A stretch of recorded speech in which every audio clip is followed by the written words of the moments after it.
Hi friends, எல்லாம் எப்படி இருக்கீங்க? நல்லா இருக்கீங்களா? இன்றைக்கி நான் மார்க்கெட் போயிருந்தேன். என்னென்ன வாங்கியிருக்கேன் பார்க்கலாம். கருவேப்பிலை புத்துநாளாக ரேட் கம்மி தான், 10 ரூபா. இந்த கீரையெல்லாம் கம்மி தான், 20 ரூபான்னு வாங்கினேன். கிழங்கு 20 ரூபான்னு வாங்கியிருக்கேன். பாவக்காய் 10 ரூபா. புடலங்காய் 10 ரூபாய்க்கு தான் வாங்கினேன். முருங்கைக்காய் 10 ரூபா. பப்பாளி 20 ரூபான்னு வாங்கினேன். இது 3 கட்டு கீரை 20 ரூபான்னு வாங்கினேன். இஞ்சி 20 ரூபா. இந்த வரி கத்திரிக்காய் ரொம்ப ஃப்ரெஷ்ஷாக இருந்தது, அதனால் 10 ரூபாய்க்கு வாங்கினேன். முள்ளங்கி ஒரு 4-5 இருக்கும், அது 10 ரூபா தான். அப்புறம் இந்த மிளகு சீரகம் கடுகு எல்லாம் சின்ன சின்ன பாக்கெட் பிடிச்சிருந்தாங்க, அதெல்லாம் 5-5 ரூபா தான் வாங்கினேன். அப்புறம் இந்த வெண்டிக்காய் ரொம்ப ஃப்ரெஷ்ஷாக இருந்தது, 20 ரூபான்னு சொன்னாங்க, அதனால் 20 ரூபாய்க்கு அது மட்டும் நான் வாங்கிட்டேன்.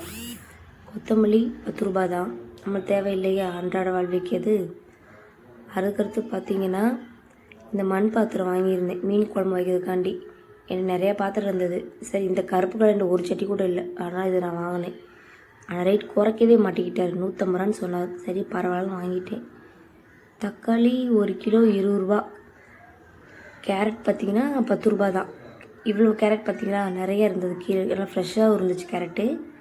அதனால் நான் 10 ரூபாய்க்கு வாங்கினேன். தேங்காய் 1 கிலோ 50 ரூபா. ஆனால் 3 தேங்காய் இருந்தது, எனக்கு 65 ரூபான்னு சொன்னாங்க. இந்த சுண்டைக்காய் 20 ரூபா. அது சுண்டை குழம்பு வைக்க வேணும் இல்லையா, ஆனால் 20 ரூபாய்க்கு அதை நான் வாங்கினேன். அப்புறம் இந்த காலிஃப்ளவர் பார்த்திங்கன்னா 40 ரூபான்னு சொன்னாங்க, ஆனால் அது 40 ரூபாய்க்கு வாங்கிட்டேன். அப்புறம் இந்த லெமன் 5 லெமன் இருந்தது, அதுதான் 80 ரூபான்னு சொன்னாங்க. கேப்சிகம் 20 ரூபா. அப்புறம் இந்த வாட்டர் ஆப்பிள் இருக்கும், அதை நான் ஃபஸ்ட் டைம் இப்போ தான் வாங்கியிருக்கேன். நெல்லிக்காய், சின்ன நெல்லிக்காய் சாப்பிடுவோம் இல்லையா, அந்த டேஸ்ட்லாம் இருந்துச்சு, அது ஒரு 20 ரூபாய்க்கு நான் வாங்கினேன். அப்புறம் இந்த வயலட் கலர் கத்திரிக்காய், இது 20 ரூபான்னு சொன்னாங்க. 2 கத்திரிக்காயும் வாங்கி வச்சுட்டு தேவைதான்னு சொல்லிட்டு 2 வாங்கிட்டேன். பச்சை மிளகா ரேட் கம்மி தான், அதுவும் 10 ரூபா.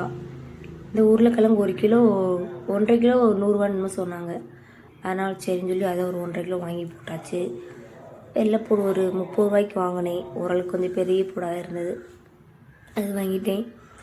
அப்புறம் கடைசி என்ன, வெங்காயம் தான் வாங்கினேன். பெரிய வெங்காயம் நமக்கு தேவையில்லையா, அந்த பெரிய வெங்காயம் மட்டும்தான் கடைசி நான் வாங்கினேன். அவ்வளோதான், இன்னைக்கு ஃபைனல் முடிஞ்சிடுச்சு. கடைசி என்னன்னா, எனக்கு ரொம்ப பிடிச்சது அது. நான் எங்கே போனாலுமே செடி நான் வாங்கிடுவேன், ஆனால் அந்த செடி 50 ரூபான்னு சொன்னாங்க. சரி ஓகே சொல்லி நான் வாங்கிட்டு வந்துட்டேன். ஃபைனல் பார்த்திங்கன்னா நம்ம என்னென்ன காய்கறி வாங்கியிருக்கணும் கடைசியாக பார்த்துக்கோங்க. உங்கள் ஊரில் ரேட்டு எல்லாம் உங்கள் ஊரில் ரேட்டில் எப்படி இருக்குதுன்னு சொல்லுங்கள். வெயில் இங்கே ரொம்ப அதிகம். உங்கள் ஊரில் வெயிலெலாம் எப்படி இருக்குது சொல்லுங்கள், கமெண்டில் பார்ப்போம். Okay bye. நெக்ஸ்ட் வீடியோவில் பார்ப்போம். டாடா.